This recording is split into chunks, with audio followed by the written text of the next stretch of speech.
तो दोस्तों आज भारत के लिए बहुत ही बड़ी खबर निकल के सामने आई है, क्योंकि भारत के द्वारा स्वदेशी तौर पर विकसित किया गया रक्षा कवच अब भारतीय सीमाओं की सुरक्षा करेगा। और किस प्रकार से भारतीय सेनाओं के लिए स्वदेशी रक्षा कवच की 2 रेजिमेंट मिलने जा रही हैं, तो चलिए इस वीडियो को स्टार्ट करते हैं और जानते हैं इस खबर के बारे में विस्तार से। तो दोस्तों मैं जानता हूं कि आप लोगों में से कुछ लोग ऐसे होंगे जो कि भारत के स्वदेशी हथियारों को लेकर काफी ज्यादा डिसअपॉइंटेड रहते होंगे, क्योंकि जब भी भारत कोई भी नया हथियार बनाता है तो खुद भारत के ही लोग उन हथियारों को लोकप्रियता नहीं देते हैं और मन में सभी का यही विचार रहता है यह हथियार तो हमने ही बनाया है और लो क्वालिटी के दर्जे का होगा। और इसके अलावा सबसे बड़ी जो बात है वो यह है कि जब भारत सारे हथियार स्वदेशी तौर पर डेवलप कर रहा है तो फिर भारत विदेशों से हथियार क्यों खरीदता है, यह प्रश्न सोचकर भी भारत के स्वदेशी हथियारों में कई सारे जो भारत के ही लोग हैं वो दिलचस्पी नहीं दिखाते हैं। जबकि आज के समय में भारत के हथियार इतने पॉपुलर हो चुके हैं कि पूरी दुनिया के अंदर कई सारे छोटे बड़े देश भारत के हथियारों को खरीदना चाहते हैं। और दोस्तों ऐसा ही एक हथियार है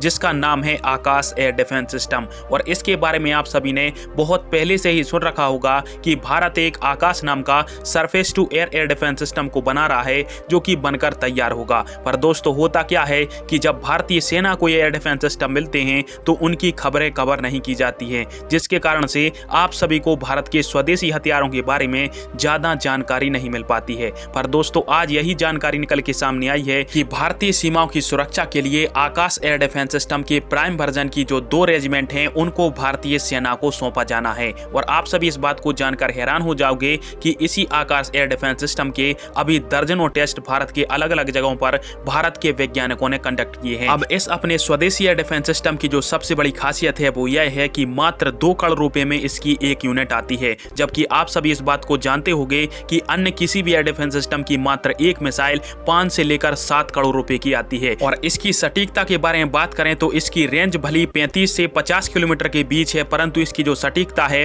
वो 110% मानी जाती है। और एक बार यदि टारगेट इसकी रडार पर पकड़ा गया तो फिर उसका नष्ट होना तय है, क्योंकि इसकी मिसाइलों के अंदर एडवांस RFI सीकर का यूज किया जाता है, जिसके माध्यम से एक बार रडार में पकड़े जाने के बाद में टारगेट चाहे जमीन के कितने ही नीचे क्यों ना चला जाए या फिर जमीन से 66,000 फीट की ऊंचाई पर ही क्यों ना चला जाए, इसकी मिसाइल 2.5 मैक की रफ्तार से दुश्मन देश के फाइटर जेट हो या फिर किसी प्रकार का ड्रोन वगैरह हो उसकी धज्जियां उड़ाकर रख देती है। और इसकी जो सबसे बड़ी खास बात है वो यह है कि इसको 15 से 20,000 फीट की ऊंचाई पर आसानी से ऑपरेट किया जा सकता है। साथ में भीषण ठंड से लेकर भीषण से भीषण गर्मी में भी इसके सफल टेस्ट किए जा चुके हैं। और आप सभी को भी भारत के स्वदेशी एयर डिफेंस सिस्टम पर गर्व होना चाहिए, जो कि भारतीय वैज्ञानिकों ने दिन रात की मेहनत एक करके बनाया है। वीडियो को लास्ट तक देखने के लिए धन्यवाद। जय हिंद, वंदे मातरम।